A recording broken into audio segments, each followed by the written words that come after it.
Do you think you're happy? Seriously? You don't ask people questions like that.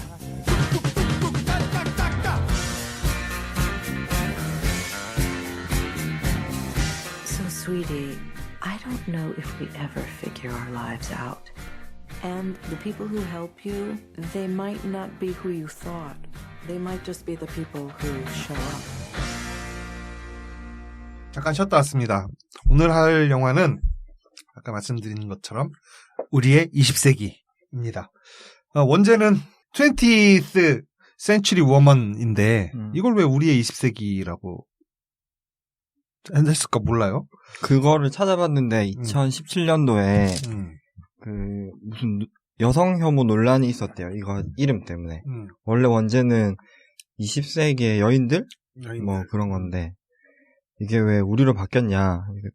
그린날에 그쪽에서 배급을 했는데 내용이 그냥 뭐 여성에 국한된 게 아니라 그냥 남자 여자 차별 없이 전체를 뭐 아우르는 뭐 이런 얘기를 해서 해명을 했는데 그것 때문에 어쨌든 한번 저도 논란이 그런 혐의에 한 표 마음이 가네요.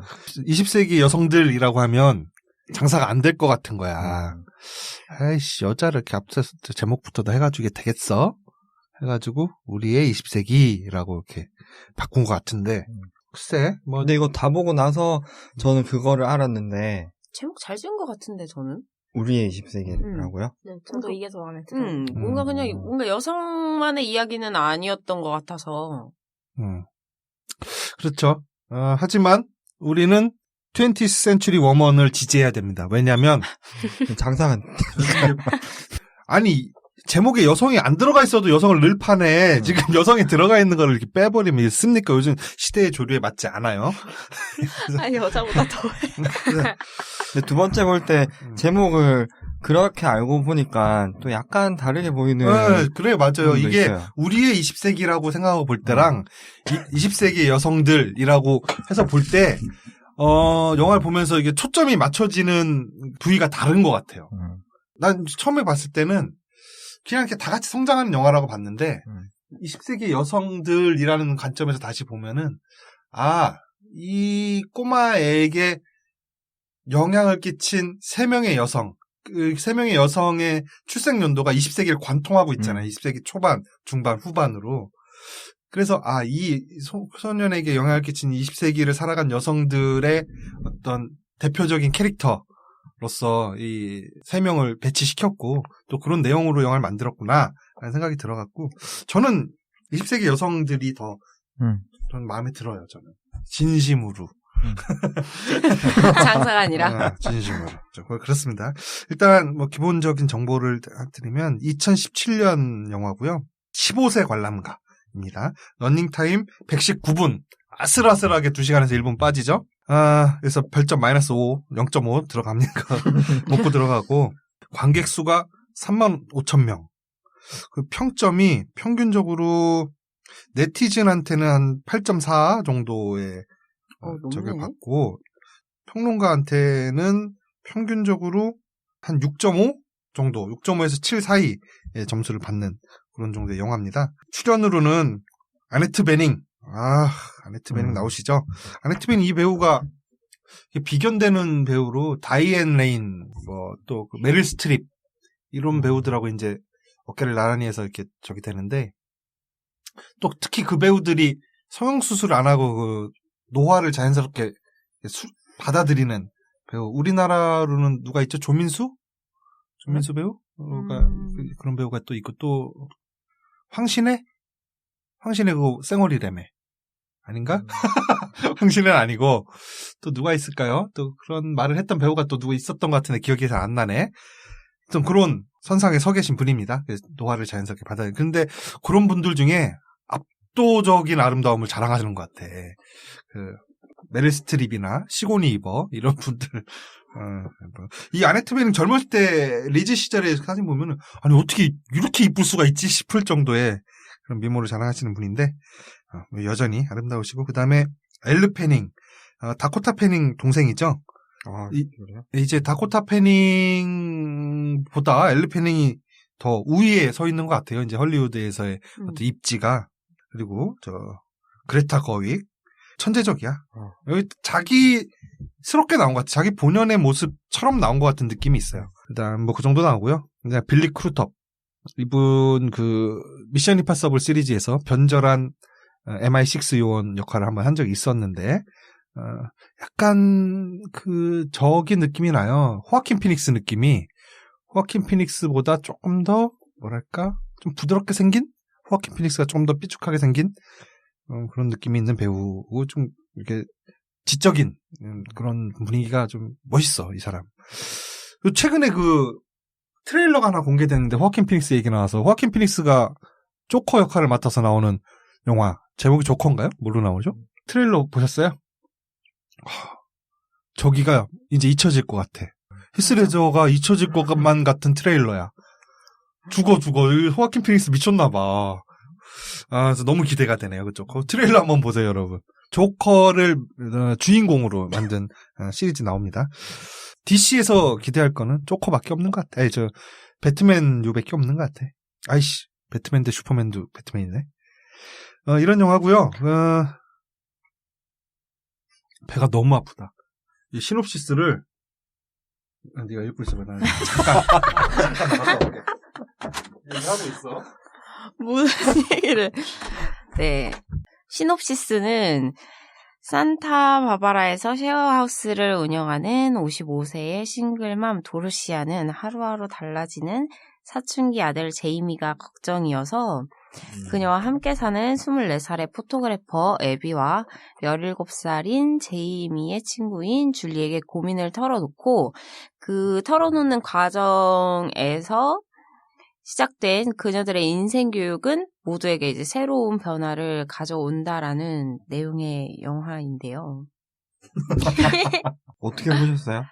저는 근데 제가 이거를 보기 전에 이 영화가 페미니즘 영화라고 막 사람들이 그렇게 써놨더라고요. 보기 전에 먼저 찾아봤는데 그래서 이게 뭐 대단한 페미니즘 영화로 되게 유명하다길래 뭔가 여성의 관점이 많이 나와서 그런가? 라는 생각을 했었어요. 사실 보기 전에 저는 그 원제부터 알고 봤거든요. 근데 생각보다 페미니즘 영화라는 생각은 별로 안 들었어요. 왜 영화 내에서 자 이제 우리는 이런 거에 거부감이 없이 말을 해야 합니다. 자, 다 같이 해보세요. 이러면서 막 생일 막 이러잖아요. 그 장면 제외하고는 굳이 막 페미니즘이다 막 이렇게까지 굳이 막 생각이 들 정도의 장면은 없었던 것 같아요. 그냥 잠깐 소재로 사용이 되는 것 같아요. 그냥 뭔가 페미니즘적인 요소를 찾아보자라고 하면서 보면 그냥 여러 개가 보이는데 굳이 그거를 생각을 안 하고 보면 그 저녁 식사의 그 생리 발언을 제외하고는 그렇게 페미니즘스럽진 않았던? 그죠? 네. 그래서 보면서도 이게 사람들이 왜 이렇게 페미니즘이라고 열광을 했는지는 잘 모르겠는? 뭔가 그 사회적 태도가 페미니즘화가 막 되고 막 남자들도 이제는 이해를 해야 된다 막 이런 약간 측면으로 가다 보니까 그냥 뭔가에 약간 그런 뉘앙스만 풍겨도 모두 다 막 페미니즘 영화다라고 하는 것 같은 느낌? 저는 오히려 약간 그냥 세대와 세대 간을 어우르는 영화라고 봤거든요. 그 사람들의 감상평과 저의 감상평은 맞지 않았다? 그리고 그 페미니즘이라는 것 때문에 별점이 되게 높더라고요. 대부분 여성분들이 막 되게 4점, 4.5 이랬는데 솔직히 저는 3점? 근데 어떻게 보면은 영화에서 이렇게 직접적으로 여기는 물론 소재로 사용됐지만 직접적으로 페미니즘의 어떤 그런 단편적인 얘기들을 전달하는 내용을 가진 영화가 별로 없잖아요. 맞아요. 없어가지고 저 같은 한남 입장에서는 이런 얘기들도 되게 신선하고 조금은 다르게 다가오거든요. 저보다 좀 그래요? 어린 세대들은 모르겠지만 그래서 그런 측면에서는 조금 더 이렇게 너그럽게 봐줄 수 있지 않을까. 페미니즘이라는 영화라고 해도 그런 생각이 좀 들긴 했어요. 그래서 전 약간 제가 여자다 보니까 당연한 얘기들. 네, 당연한 그렇죠? 얘기를 이렇게 막 해놓으니까 이게 뭔가 페미니즘이다라는 느낌이 잘 안 나고 솔직히 제가 막 페미니즘을 엄청 막 선호하고 막 이런 저기는 아니다 보니까 이런 것까지 다 하나하나? 약간 이런 느낌? 이게 좀 강했던 것 같아요. 어떠셨어요? 호야님은? 저도 페미니즘 영화라고는 생각이 잘 안 들었고, 근데 저도 그 저녁 식사 장면은 약간 조금 띠용스러웠고, 제이미한테 어떻게 하면 더 10대 때 해볼 수 있는 경험을 좀 더 많이 해봤으면 좋겠어서 믹스테이프를 갖다 주고 이러잖아요. 그 애비가. 네, 애비가. 네. 그렇게 하다가 갑자기 페미니즘 얘기하고 책 보게 갖다 주고 저녁 식사에서 뭐 부끄러운 게 아니라 다 같이 따라해 보세요. 이렇게 하는 게 약간 조금 그랬어요. 조금 그랬다는 의미가 원래 같았으면 이렇게 페미니즘이 대두되지 않았을 때 그냥 봤으면 그럴 수 있지. 너무 당연한 말이다. 이렇게 생각을 했을 것 같은데 요즘 그냥 페미니즘 하면 들고 일어나는 사람들 많고 예민하게 받아들이는 사람들이 많아서 네. 그래서 저도 거기에 약간 비슷하게 갑자기? 이런 느낌이 조금 있었던 것 같아요. 그리고 약간 그 애비가 전 좀 왜 사람들이 말할 때 이 애비가 되게 페미니즘 성향이 강한 여성 캐릭터다라고 말을 했는데 전 그것도 좀 이상했던 게 같이 사는 그 남자 있잖아요. 윌리엄. 그 남자랑 관계를 하잖아요, 이 애비가. 근데 거기서는 막 되게 약간 이렇게 말해도 되나? 막말로다가 그 상황을 만들어내서 자기가 당하는 것 같은 상황을 만들잖아요. 뭐 맞아, 만졌는데 맞아요. 뭐 미안해 하면서 관계를 맺게끔 하는 게 뭔가 당하는 입장의 느낌인데 그런 여자가 갑자기 무슨 페미니즘을 막 그런다는 게 조금 뭔가 이게 무슨 페미니즘이지? 그 장면은 약간 뭔가 취향이라는 느낌이 들어가지고 그리고 저는 페미니즘을 잘 모르긴 하지만 그걸 어쨌든 자기가 그런 상황도 선택을 한 거라고 생각을 하면 맞아. 약간 연장이 되지 않을까요? 성관계 잠자리에 있어서 이제 주도적으로 뭔가를 제시할 수 있는 사람? 네. 이렇게 생각도 들기는 하는데 그런 와중에 취향이 당하는 쪽 그게 내가 인종주의자가 아니기 때문에 나는 흑인과 결혼하겠다. 할 필요까지는 없잖아요. 나는 동양인과 결혼하고 싶지만 인종주의자는 아니야. 할 수 있죠. 나는 페미니스트고 남녀 평등을 지향하지만 잠자리에서 섹스할 때는 뭐 이런 건 나의 판타지야. 라고 할 수는 있죠. 나의 취향이야. 나는. 그럼 뭔가 이 사람이 주도적으로 이런 상황을 제시를 할 수 있는데 의의를 두고 봤었어야 되나? 저는 그 장면을 뭘 보여주려고 한 것 같으냐면은 뭐 중간에 들어왔는데 뭔 얘기하는지 알겠네. 이 세 여성들의 어떤 공통점이라고 한다면은 자기가 살던 시대 내에서 선도적인 사람들이었어요. 그러니까는 이 엄마 같은 경우에도 그 20년대생 대공황 시대의 사람, 아주 보수적인 시대에 태어난 사람임에도 불구하고 아들이 학교를 결석하지 말라고 교장 선생님이 불러가지고 이렇게 혼내킬 때 결석하면 어때요? 라고 교장 선생님한테 이렇게 당당하게 얘기할 줄. 그러니까 그 안에서는 깨인 사람이야. 그레타 거익도 마찬가지죠. 페미니스트라면서 페미니스트 서적을 주인공 남자 꼬마잉이한테 보라고 줄 정도로 페미니스트고. 근데 이 둘은 또 이렇게 같으면서 또 달라. 이 여자들이 다 엘르 패닝은 더 얘보다 그레타 거익보다 더 진보적이겠지. 더 늦게 태어났으니까. 근데 이 사람들이 또 같으면서 다른 게 아네타 베닝은 진심이 아니면 키스 같은 거 하면 안 되고 섹스도 하면 안 되는 거야. 근데 그레타 거익은 진심이 아니어도 할 수 있어. 엘르 패닝은 막 하고 다녀. 또 그 안에서도 또 다른 거죠. 근데 섹스하는 장면을 미성년자를 데리고 찍을 수는 없으니까.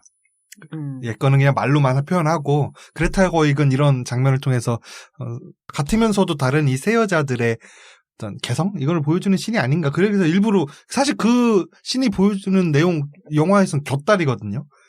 의미가 없는 내용이야. 사실은 주인공인 남자한테 이 세 여성들이 어떻게 영향을 주고 서로서로 어떻게 상호작용하는가가 이 영화의 주제인데 사실 새들어 사는 키피 출신 아저씨랑 그레타 거익이랑 섹스하는 장면은 사실 영화에서 빠져도 영화 진행에 아무런 지장이 없거든요. 다만 이 사람들의 그 캐릭터성을 보여주는 용도를 이렇게 넣은 게 아닌가라는 개인적인 생각이었고요.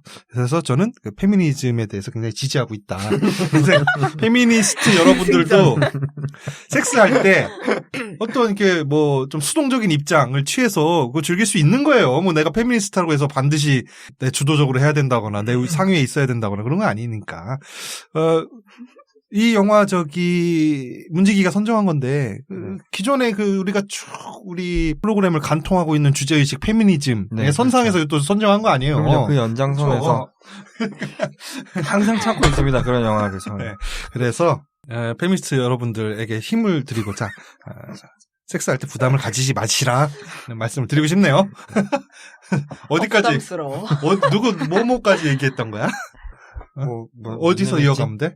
왜 이 영화가 페미니즘 영화로 유명한가?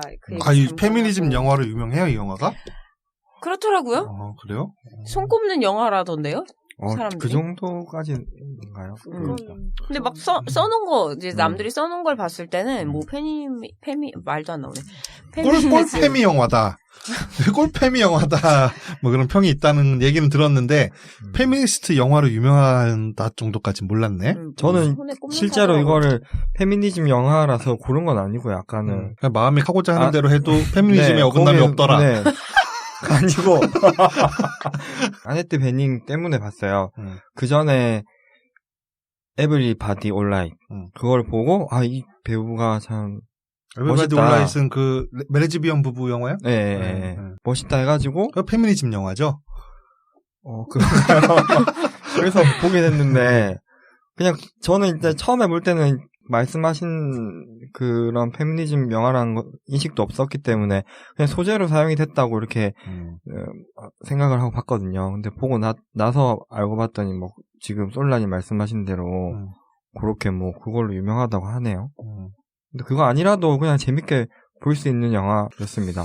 네, 저는 이런 성장물 되게 좋아하는데 이것도 손에 꼽히는 저 좋아하는 성장물 영화 중에 하나예요. 손에 꼽아 보자면 월플라워 라는 영화가 있고 그다음에 이 영화 그다음에 최근에 이제 그레타 거익이 연출 데뷔작인데 레이디 버드라는 영화가 있어요. 그 영화도 그렇고 너무 재밌어. 다 페미니즘 영화네. 참. 네. 저는 어쨌든 처음 볼 때부터 되게 그 영화가 주는 느낌이 이미지가 잔잔하면서도 영상 같은 것도 되게 좀 감각적인 그런 거 있잖아요. 드라이빙 할 때 화면이 이렇게 좀 번지는 느낌이나 약 빨고 찍은 거죠. 네. 사이키델릭 뭐 이런 사이키델릭이 약 빨다는 뜻이잖아요. 네, 그런 느낌. 그 다음에 주인공 제이미가 스케이트보드 타고 가는 그런 장면들이나 색깔을 되게 잘 썼어. 뭐 주방이라든지 옷이 주는 대비 뭐 이런 것들 집안의 그런 가구들 색깔이나 이런 것도 그렇고 그리고 마지막에 엄마 도로시아가 경비행기 타고 막 하늘을 나르는 장면 그것도 되게 멋있었고요. 그게 저기 미즈 마벨로 연결되는 거죠. 그만. 네. 그런 것들이 일단 좋았고 대사들이 되게 명대사들이 좀 많았어요. 그러니까 그렇죠. 거의 나오는 대사들이 다 마음에 들었어요. 되게, 맞아. 주옥 같아 진짜. 네.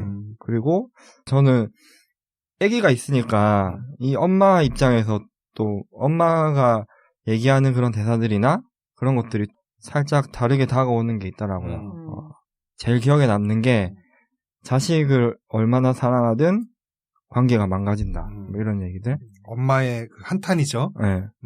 클럽에 가잖아요. 같이 애비랑 제임이랑. 애비가 이제 아버지를 말하는 게 아니라 그레타 거윅, 네, 그레타 거윅이랑 그 남자 주인공인 네, 제이미가 클럽에 가서 그레타 거윅이 이제 이성을 유혹하는 방법을 제이미한테 알려주고 키스도 하게 되고 막 어떤 여자랑 키스를 하게 되고 막 그런 얘기를 이제 다 갔다 와서 엄마한테 얘기를 하는 거죠. 도로시아한테 이런 일들이 있었다 했더니 그레타 거윅이 아네타 베닝한테 네 아들이랑 가서 이렇게 했다. 했다. 다 이렇게 얘기했더니 아네트 베닝이 화는 안 내잖아요. 화 안 내고 이제 그레타 거윅한테 하는 얘기가 뭐였죠? 바깥 세상의 아들을 나는 볼 수 없잖아. 그렇죠. 넌 바깥 세상에 있는 한 사람으로서의 그 애를 본 거야. 난 평생 못 보겠지. 하고 장면이 바뀌면서 침대에 누워가지고 되게 좀 서글퍼하는 그런 장면이 나오거든요. 그런 게 마음에 많이 와닿습니다. 부모 마음을 울려. 네. 그래서 어떻게 추천? 아, 네. 그치, 강추. 자기가 선정해놓고 추천을 안 하면 안 되지. 강추. 그렇습니다. 강추. 네. 2시간이라는 러닝타임은, 이거는, 글쎄. 저기, 예구래, 야호, 호야. 야호. 이 영화가 그 79년을 다루고 있잖아요. 좀 더 포괄적으로 말하면 7, 80년대 문화를 다루고 있는데 이게 제가 태어나기도 전이어서 문화적으로 솔직히 확 와닿지가 않았어요. 저는 정서적으로도 그렇고. 나도 몰라, 이거. 그런데 이거는 제목이 제가 우리의 20세기가 더 마음에 든다고 했었잖아요. 그거랑도 어느 정도 연속선상에 있는 얘기인데 그 영화 속에 5명으로 추릴 수 있잖아요, 인물을. 그 사람들이 다 처음 사는 거잖아요, 그 인생은. 그 과정에서 서로 모르는 점도 있고 서툰 점도 있어서 서로 많이 부딪히게 되는데 그런 부분은 이렇게 7, 80년대 지금 현재 이런 시대를 불문하고 모두한테 공감 얻을 수 있었다는 것 같아서 그래서 흐르는 대로 무난하게 볼 수 있었던 것 같아요. 그리고 전체적인 느낌이 20세기나 인물들을 설명한다기보다는 그냥 보여준다? 그런 느낌이 들어서 제가 나중에 30대가 되고 40대가 됐을 때 이 영화를 다시 본다면 어떤 인물한테 집중해서 볼지 그게 저는 궁금했어요. 윌리엄. 윌리엄. 30대가 되고 40대, 저런 정도 아저씨면 괜찮은데? 엘리 패닝이 맡은 역할. 엘리 패닝이 굉장히 좀 언스테이블하고 자기 파괴적이라잖아요. 네. 캐릭터가. 이런 시절이 나는 하도 오래전에 기억이 안 나서 그런데 얼마 전이었잖아. 호야는. 여기서 엘리 패닝이 하는 이 짓. 그러니까 어릴 적부터 불알 친구, 소꿉친구였고 동갑은 아닌 것 같아. 여기서 엘리 패닝은 17살, 제이미는 15살. 그러니까 고1, 고3 정도로 나오는 것 같아요. 근데 뭐 고민 못해 다 친구니까 어릴 때부터 소꿉친구인 그리고 이제는 자기를 짝사랑하고 있는 이 제이미의 방에 밤마다 몰래 창문 넘어서 들어가서 밤을 자고 나오는데 손은 못 대게 하는. 고문 아닌가요? 그래서 이 심정이 그런 일을 저지르는 엘리 패닝의 입장이 어떻게 좀 이해가 가나요? 좀 설명 좀 해줘봐. 저도 잘 이해 안 돼요. 안 된다고? 근데 약간 무기력한 것 같기도 하고 뭔가 그러면서 되게 자기 방어적인데 공격적인 것 같기도 하고 그냥 되게 혼란의 상태가 아닐까요? 혼란의 상태. 얘는 다른 사람들이랑 막 관계를 맺고 하잖아요. 섹스라고 얘기해. 섹스. 섹스를 하잖아요. 막. 섹스 해봐. 섹스를 막 하고 돌아다니는데 제이미랑만 안 하는 거죠. 그러니까 제이미랑 안 하는 이유가 중간에 뭐 이렇게 얘기가 나오던데 잠깐만요. 호구 잡힌 거야. 호구. 진짜 아니요. 친구랑은 하고 싶지가 않다고. 책을 보잖아요. 책을 보고 자기가 본 책의 내용을 가서 제이미한테 얘기를 가르치면서 양민 학살하지. 책 한 자도 안 읽는 애한테 가서 자기가 한 줄 보고 온 거를 가지고. 섹스는 책임이다. 한번 그곳에 이르면 손잡던 시절은 끝이다. 정신적, 신체적으로 자신을 주었을 때 넌 완전히 유약해진다. 이런 책 내용을 보거든요. 얘가. 근데 그냥 섹스를 하면은 얘랑 관계가 끝날 것 같다는 생각을 자꾸 하는 것 같아요. 그러니까 뭐 친구로서든 아니면 뭐 애인으로서든 인간적으로서든 아깝다라는 생각이 결국에는 인간관계가 끝날 거니까 섹스를 하게 되면 네네. 그래서 좀 아껴둔다 뭐 그런 아끼다 똥 되는 거야. 결국에는 그래서 연락 끊어지잖아. 대학교 가서. 그렇습니다. 지금 엘리 패닝이 연기했던 줄리의 나이와 비슷한 호야가 보더라도 이건 이해가 안 가는 행동이다. 이해가 안 가요, 저요? 그렇습니다. 이거 만행이죠, 만행. 이런 거, 국민연금 이런 거 못하게 해야 돼. 스튜어드십 코드 발동해서. 국민연금 뭐 하는 거야. 네, 그렇습니다. 저는 재밌게 봤고, 참, 아네트 베닝. 이렇게 멋있죠? 그리고 그레타 거익이 참 인상적인데, 그레타 거익이 항상 보면 찌질하다고 하기는 좀 뭐하지만, 약간 좀 약간 좀 뭐 나사 하나 정도는 좀 풀린 것 같은 그런 역할 많이 했었어요. 그레타 거익이. 근데 여기서는 너무너무 세련되고 또 진보적이다 못해 여전사 같은 정도의 어떤 사고방식을 가지고 있는 여자로 나오잖아요. 너무 잘 어울린다는 생각이 있고 제일 예쁘게 나온 것 같아. 그레타 거익 그동안 출연했던 모든 영화들 중에서. 특히 그 펑크 음악을 막 틀어놓고 방에서 막 춤추는 장면에서는 좀 너무 예쁘더라고요, 진짜. 혹시 사람 팔다리가 길고 볼 일이야. 그 막춤을 추는데도 자세가 나. 일단 그레타 거익이 너무 인상적이었다. 거기에 이제 이 대배우들 아네타 베닝과 그레타 거익 사이에서 전혀 밀리지 않는 엘르 페닝도 좋았고 또 엘르 페닝의 그 목소리가 상당히 이색적이고 매력 있더라고요. You're serious. He's my friend. I don't want to be his mom. I mean, don't you need a man to raise a man? 약간 그 쇳소리 비슷한 게 나면서 코맹맹이 소리랑 섞여 있으면서 약간 뭐랄까 습기도 좀 있는 섹시한 목소리. 좀 좋았어요. 근데 뭐 함부로 그렇게 말씀을 드리고 싶진 않네요. 미성년자 지금은 아니지만 미성년자를 두고 그렇습니다. 그래서 또한 유일한 남자 캐릭터 성인 남자로 나오는 빌리 크루더 그 사람이 전직 히피로서 풍기는 묘한 그 매력, 순둥이이면서 페미니즘에 대한 조예도 깊이 갖고 있고 그러다 보니까 여성들이 스스로 막 이렇게 찾아오는 우리가 지향해야 될 모습이죠, 이런 것들이. 21세기 이 영화는 우리의 20세기지만 21세기 대한민국에 꼭 필요한 남성상 아니었나 뭐 이런 생각이 좀 듭니다. 잘 모르겠어요. 이런 남자 별로예요? 아니 그러니까 적당히 그러니까 막 그런 거 있잖아요. 사람이 적당히 그냥 남 배려할 줄 알고 이 정도는 좋은데 뭔가 페미니즘이 강한 남자는 오히려 별로인 것 같아요. 그렇습니까? 네. 그런 분도 있는 거죠. 저 내용이라고 해보는 사실 뭐 자식을 키우는데 이 첫 장면이 뭐로 시작되냐면 아네타 베닝의 아들인 제이미 배우 이름은 루카스 제이드 주만인데 이름이 기니까 얘는 배역 이름으로 제이미라고 하겠습니다. 아네타 베닝과 제이미가 모자 관계인데 같이 장보러 마트에 갔다가 주차장에서 이 사람들이 타고 왔던 그 승용차가 불타는 장면으로 시작을 하잖아요. 너무 낡았던 차라서 자연 발화 일으킨 거죠. BMW였나요? 갑자기 불이 날까?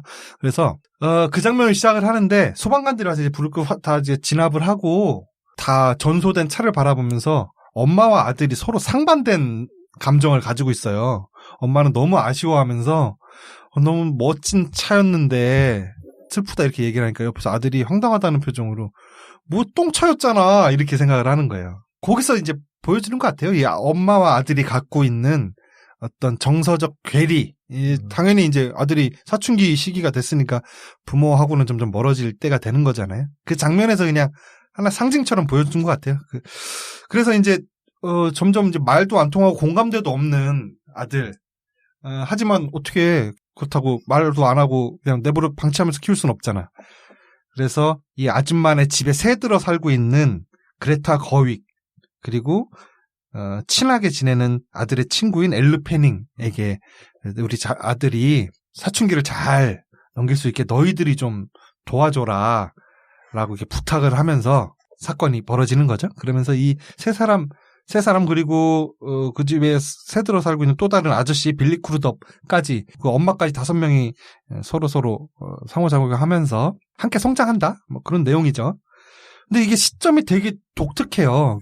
뭐랄까 화면 연출 촬영도 굉장히 사이키델릭하다고 아까 문지기가 얘기했었는데 그런 연출이 있었지만 시점도 화자가 고정된 한 명의 화자가 있는 게 아니고 시제적인 시점도 이상하게 말을 해. 과거에서 얘기를 하는 것도 아니고 현재에서 과거를 회상하는 것도 아니고 어느 시점에서 과거를 회상하다가 어느 시점에서는 미래를 마치 내다본 것처럼 이야기하는 아주 묘한 시점들이 반영돼 있거든요.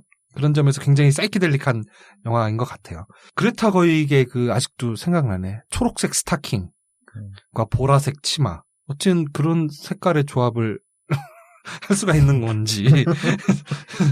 그 옷도 상당히 사이키델릭했다. 이런 생각이 들고요.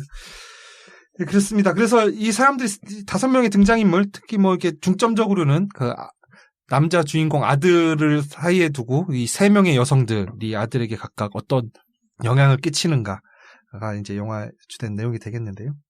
그레타 거익이 주인공 남자 아들한테 어떤 그 멘토 역할 같은 걸 하잖아요. 좋은 음악도 소개시켜주고, 그다음에 좋은 책도 소개시켜주고, 그리고 여자 꼬시는 법, 뭐 클럽 가서 춤추는 법, 뭐 이런 것도 다 이렇게 알려주잖아요.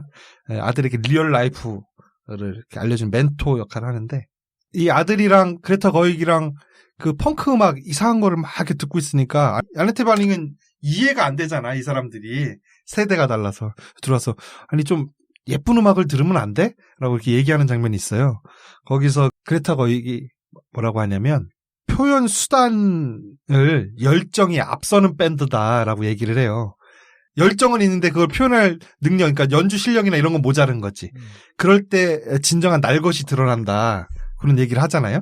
펑크 음악이라는 게 어떤 그렇잖아요. 그 섹스 피스톨즈로 대변되는 거기 영화에서도 섹스 피스톨즈 사진이 이렇게 삽입이 되는데 코드 3개 노래는 3분 이내로 만드는 게 펑크 음악이고 그리고 연주도 그냥 대충 그냥 치고 3분 만에 딱 던져버리는 그런 장르인데요.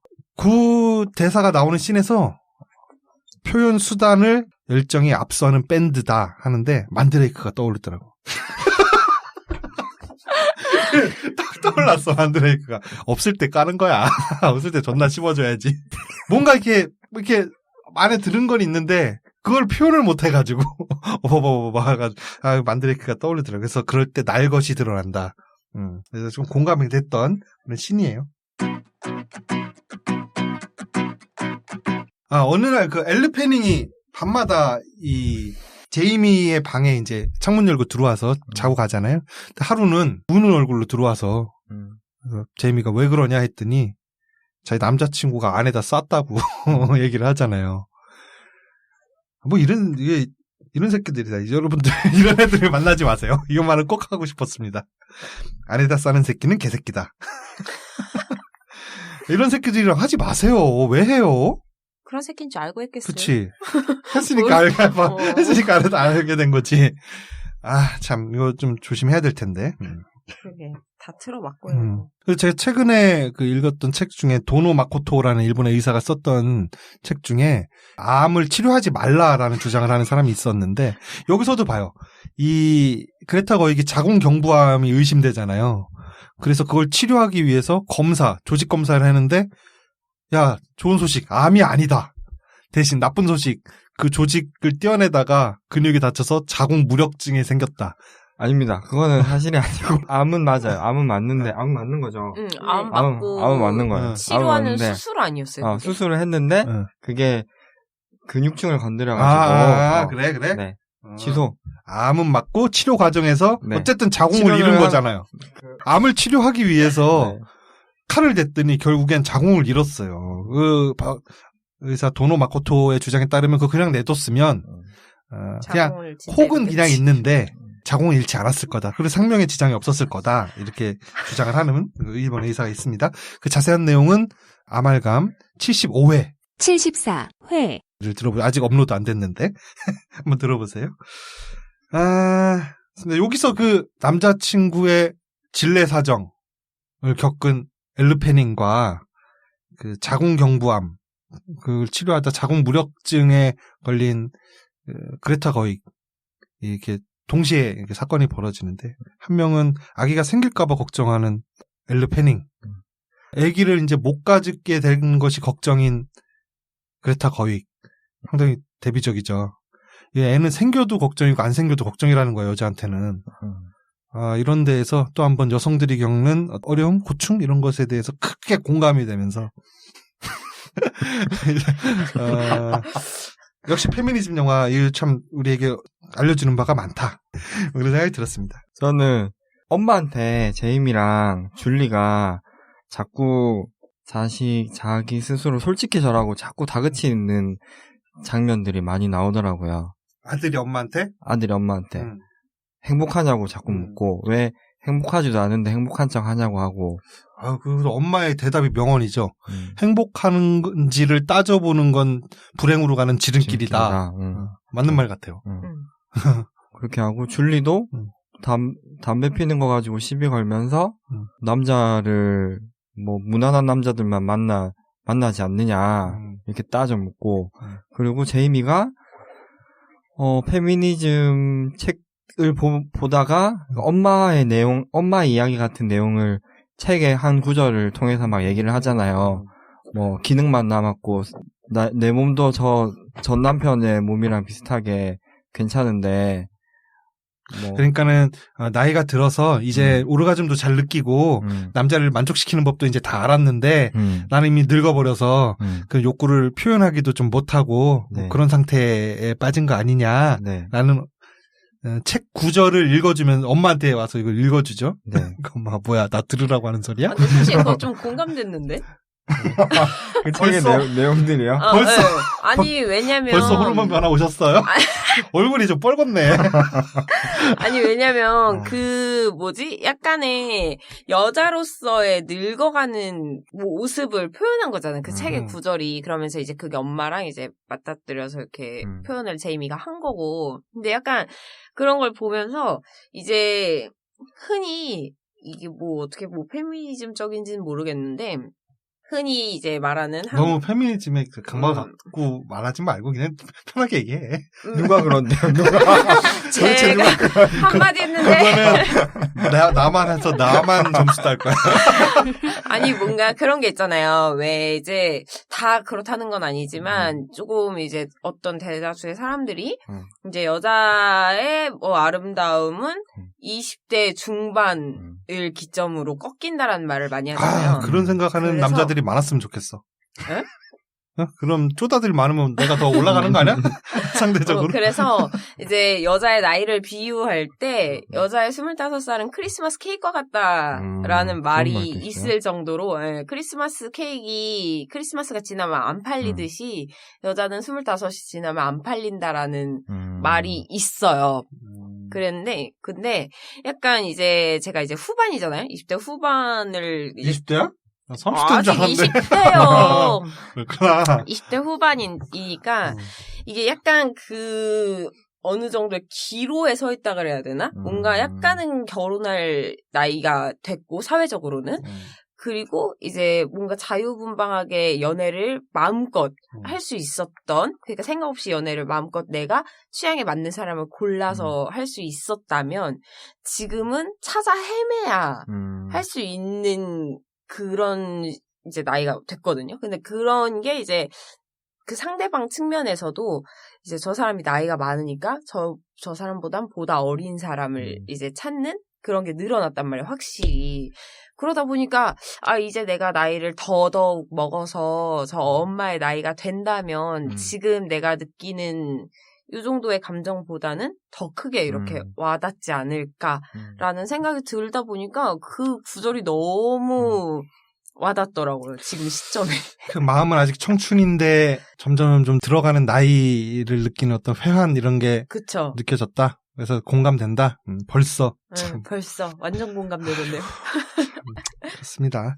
그런 크리스마스 이론 같은 거 그런 관점을 가진 사람들과 결별하세요. 그냥 뭐 아니 근데 이게 의외로 몰랐는데 가볍게 많이 쓰이더라고요. 그러니까 그 나이가 되기 전에는 한 번도 그런 소리를 우스갯소리로라도 들어본 적이 없거든요. 뭐야 뭐 어떻게 생각해? 25세 뭐 그런 얘기 들어본 적 있어요? 네, 저 많이. 그래요? 그 나이 그러면 지금 막 전전긍긍해. 나 좀 있으면 25살인데 어떻게 막 이런 느낌이 있어요? 그건 전혀 아니죠. 뭔가 전전긍긍보다는 그 얘기를 들으면 그렇지 않기가 쉽지가 않겠죠. 왜냐면 우리 같은 사람만 있는 게 아니니까 쪼다들이 엄청 많으니까 주변에 다 쪼다들이면 그런 생각이 주변에서 그런 얘기를 계속하면은 여자분들은 불안해질 것 같아요. 그렇지. 그런 사람들만 있는 줄 알고 근데 그런 사람들이 많아지는 걸 되게 좋아요 저는. 남성분들은 계속 쪼다의 상태로 머물러 계시기를 바라겠습니다. 벙커 미팅 가면은 돼요. 그런 경우에. 벙커에서 얼마 전까지는 아니지 몇 년 전에 했던 미팅이 있거든요. 거기 가면은 좋은 사람들 많아요. 멋있는 사람들. 예. 그렇습니다. 예, 찾아 헤매야 되는군요. 호야는 어떻게 생각했어요? 아들이 이 구절을 읽어줄 때 그 엄마의 감정을 보면서 뭐 이렇게 느껴지는 거 있었어요? 아니면 뭐 별다른 거 없었던 장면이었나? 저는 없었으면 넘어가고 지금 만들지 마. 있었으면 얘기하고. 있었어요. 네. 그 엄마가 아들의 육아를 맡긴다고 해야 하나? 어쨌든 도움을 청했을 때 그 이유는 자기만으로도 부족해서였을 거 아니에요. 그래서 다른 경험을 많이 해주게 하고 싶고 아들이 많이 어려서 자기를 이해 못한다고 생각하고 그런 측면이 없지 않아 있었을 텐데 그거를 그 책을 자기 앞에서 읽어주는데 그 엄마를 공감해보자면 얘가 많이 컸구나 싶을 것 같기도 하면서 뭔가 약간 쪽팔리고 그럴 것 같기도 하고 네, 그래서 저는 만약에 내가 엄마가 됐는데 내 아들이 저렇게 한다면 그 뚱뱅이를 얘를 어떻게 하면 좋을까 그런 생각을 했을 것 같다고 그런 생각이 드네요. 그렇습니다. 사실 영화가 시작은 같은 장면 불탄 자동차를 바라보면서 엄마와 아들이 갖고 있는 상반된 감정으로 시작을 해서 영화의 마무리는 그동안 계속 엄마가 노력을 하잖아요. 아들을 이해해 보려고. 아들이 듣는 음악도 들어보고 아들이 가는 클럽도 한번 그레타 거위간테 나도 클럽 한번 데려가 봐라. 그래서 가보고 뭐 이렇게 이런저런 노력들을 하잖아요. 그 아들을 잘 이끌어줄 수 있을 것만 같은 사람들을 한번 멘토로도 붙여줘 보고 아들이 원하는 거를 다 엄마가 노력해서 맞춰줘요. 결석하고 싶다 그러면 가짜 그 결석 의뢰서 이런 거 학교에다 보내는 편지 또 써주고 우리 아들을 5점만 하고 퇴교가 아니라 하교시켜 주세요. 뭐 외박하고 들어와도 뭐 혼내지도 않고 자기는 밤새도록 기다렸으면서 굉장히 노력한단 말이에요. 아들한테 맞추려고 아들을 이해해 보려고 나중에는 아들한테 엄마도 힘들다라는 걸 고백하죠. 마지막에는 네가 나보다는 더 행복하기를 바래서 내가 그랬다. 라고. 처음에 아들이 엄마 행복하냐고 물어봤을 때는 그런 거 왜 생각하냐고. 그런 거 생각하는 필요가 없어요. 그런 거는 불행으로 가는 지름길이야. 이렇게 대답했던 엄마가 마지막에서는 드디어 진심을 얘기해요. 나보다 네가 더 행복하기. 그러니까 결국엔 뭐야. 나만큼 행복한 거는 행복한 게 아니었다는 얘기잖아요. 나만큼 행복한 것도 행복한 거고 내가 너무 행복하고 만족스러웠으면 아들도 나만큼 일 텐데 나보다는 더 행복하길 바래서 했다. 자기 불행을 고백한 거예요. 그 외롭고 불행한 삶을. 그러고 나서 엄마의 음악, 엄마 시절의 그 재즈를 틀어놓고 그 모텔방에서 그 출연자들이 다 같이 뒤엉켜서 춤추죠. 아들만 이해할 수 있는 음악. 그러니까 젊은 사람들의 음악에 젊은 사람들이 춤을 막 추던 2층 방에서 초반부의 장면과 대비되면서 마지막 장면 엄마의 음악에 그리고 모든 사람들이 다 모여서 진심을 털어놓은 엄마와 아들이 같이 춤추는 장면으로 끝난다는 게 결국에는 솔직하게 얘기하라는 거였어. 자식들아. 그래서 더더욱이 캡틴 판타스틱에서 비고 모텐슨의 교육 방법이 굉장히 옳았다 하는 생각이 다시 한번 들고 역시 진실만이 우리가 추구해야 될 바가 아닌가. 비고 모텐슨의 교육 방법이 다시 한번 또 조명을 받을 수 있는 게 한나 아렌트에서도 나오지만 사고의 무능이 참사를 일으키는 것을 방지하기 위해서도 스스로 사고할 수 있는 방법을 계속 훈련시키는 비고 모텐슨의 그 위대한 교육. 여러분들 다시 한번 영화를 보시기 바랍니다. 캡틴 판타스틱. 네, 그래서 오늘 캡틴 판타스틱은 이렇게 마치기로 하고요. 이 영화 우리의 20세기에서 명대사들이 굉장히 많이 나오는데 그 중에서 전 두 가지가 기억나는 게 있거든요. 어린 아들 제이미와 엘리 패닝이 이렇게 대화하는 장면에서 자꾸 그 엘리 패닝한테 제이미가 물어봐요. 오르가즘에 대해서 한번 물어봐요. 오르가즘. 제이미가 페미니즘에 빠지면서 여성 오르가즘 이런 것에 대해서도 이제 관심을 갖게 되고 자기는 여성을 만족시키는 남자로 크고 싶다. 반드시 섹스에 관한 얘기는 아니겠죠. 여러 가지 정서적인 면이든 뭐든 여성을 만족시키는 멋진 남자로 성장하고 싶다는 얘기일 텐데 어쨌든 그중에 오르가즘이라는 주제가 있어서 물어봐요. 오르가즘을 느껴봤냐? 그러니까 엘르펜이 한 번도 못 느껴봤고 내 주위에도 느껴본 애가 없다. 그럼 섹스를 왜 하냐? 그러니까 엘리 패닝이 뭐냐면 그거 말고 다른 여러 가지 이유가 있다. 나를 바라보는 그 남자의 눈빛이라든지 그 순간에 남자의 그 목소리라든지 어떤 간절함이라든지 이런 것들 그리고 뭐 채취 뭐 여러 가지 뭐 얘기를 해요.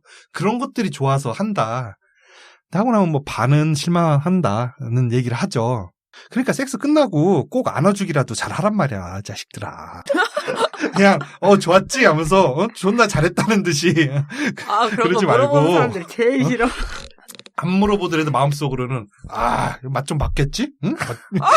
이렇게 생각을 할 거라고. 너무 싫어. 그런 자만을 갖지 말고 겸손한 마음으로 섹스를 한 후에는 비고 모텐슨의 조언처럼 예의를 갖춰서 꼭 이렇게 포옹도 해주고 이렇게 하란 말이죠. 여러 가지 이유, 다른 섹스를 하는 다른 이유들에 대해서 엘르 페닝이 이렇게 얘기를 하는 장면이 그게 굉장히 기억에 남는 씬이었고, 그거랑 연계돼서 그 menstruation 씬에서 그 맨날 꼬다로운 보릿자루처럼 있던 아저씨가 한마디 명대사를 하는데 계속 그 생리와 질 얘기를 거북한 얘기를 그레타 거익이 멈추지 않고 꺼내니까 이 아저씨가 한마디 하죠. 그 제이미한테 섹스는 여자의 질과 하는 게 아니라 여자의 전체와 하는 거다라는 명언을 남겨요. 대단한 명언 아닙니까? 그죠? 라는 생각을 한번 해보게 됐고요. 뭐 이렇게 생각나는 명대사나 뭐 이런 것들 있나요? 아니면 뭐 지금 얘기했던 섹스를 하는 이유에 대해서 뭐 공감한다라든지 아니면 비추다라든지. 공감은 하는데 좀 이거는 남자 쪽에서 봐야 할 명대사인 것 같아요. 왜 그 엘르 페닝이 그렇게 말을 하고 나서 좀 뒤에 이제 그 스케이트보드 무슨 이렇게 하는 장에서 남자애가 뭐 나는 뭐 되게 만족시켜줬다는 듯이 막 그렇게 얘기를 하잖아요. 근데 이제 제이미가 사실은 그거 여자들이 다 이렇게 연기하는 거래. 너가 진짜 만족시켜준 게 아닐지도 몰라. 이런 식으로 막 얘기를 하잖아요. 그거 보면서 그래. 저런 말을 할 줄 아는 남자가 나타나야 되는데 너네는 착각 속에 빠져 사는 거야. 라는. 제가 방금 좀 아까 했잖아요. 이렇게 해서 또 여성들의 지지를 또 받습니다. 그러니까 저는 그 초반의 장면이었는데 줄리랑 애비를 앞에 앉혀놓고 엄마가 제이미를 좀 잘 돌봐달라 이렇게 얘기했는데 애비가 그런 거는 남자한테 배워야 되는 거 아니냐고 얘기했는데 엄마가 그렇게 생각 안 한다고 자기는 이렇게 얘기하는 장면이 있거든요. 근데 그러니까 남자를 키우는 거는 남자가 아니고 여자인 것 같아요. 엄마 포함해서 여자친구라든지 아니면 이런 사람들이 남자를 키우는 거구나. 그렇죠. 남자가 키운 남자는 그렇습니다. 뭡니까 그게? 이 영화에서 보면 이 감독의 자전적인 이야기라고 하는데요. 여기 나오는 그 남자 주인공 제이미가 감독 자신이겠죠. 그 자신이 살아오면서 자신에게 가장 큰 영향을 끼쳤던 3명의 여성을 아마 그게 시기적으로 한 시기에 있었을 것 같지는 않은데 따로따로 있는 그 여성들을 영화적 상상력을 발휘해서 한 자리에 모아놓아서 만들었다는 느낌이 있어요. 그래서 뭐 자기에게 첫사랑의 실패를 안겨줬던 여자 첫사랑. 엄마가 얘기하죠. 사랑은 실패에서도 배우는 거야 라면서 엄마가 한번 얘기를 합니다. 그리고 자신의 의식화 교육을 담당했던 멘토 역할을 했던 어떤 누나, 그 누나 그레타 거익으로서 캐릭터화 시킨 것 같고요. 그리고 뭐 빠질 수 없겠죠. 엄마라는 존재. 그래서 그 사람들을 한 곳에 모아서 쉐어하우스라는 한 공간에 모아서 이 주인공에게 영향을 주는, 그래서 그 주인공이 점점 그 올바른 방향, 그 올바른 건지 어쩐 건지 알 수 없지만 어떤 그 흐뭇한 방향으로 성장해 가는 모습을 볼 때 우리가 미소가 지어지는, 기분 좋아지는 그런 영화고요. 또 얘네 엘르 페닝이랑 제이미가 가출을 해서 어디 편의점 앞에서 그 술 좀 사다 달라는 그 지나가는 아저씨한테 형, 담배 좀 사다 주면 안 돼요? 이런 것처럼, 쭈삣쭈삣 와인 뭐 좀 사다 달라고 이렇게 돈 주는 장면이 있는데, 그래서 엘르 페닝이 남자가, 그래, 사다 줄게 하니까 엄청 좋아해. 그 연기가 아직도 기억에 남네요. 연기를 다들 잘하는 것 같아요. 네, 그렇습니다. 그래서, 시간이 오바돼가지고, 굉장히 추천드리고 싶고요. 지금까지 이 작가였습니다. 안녕. 솔라였습니다. 고맙습니다.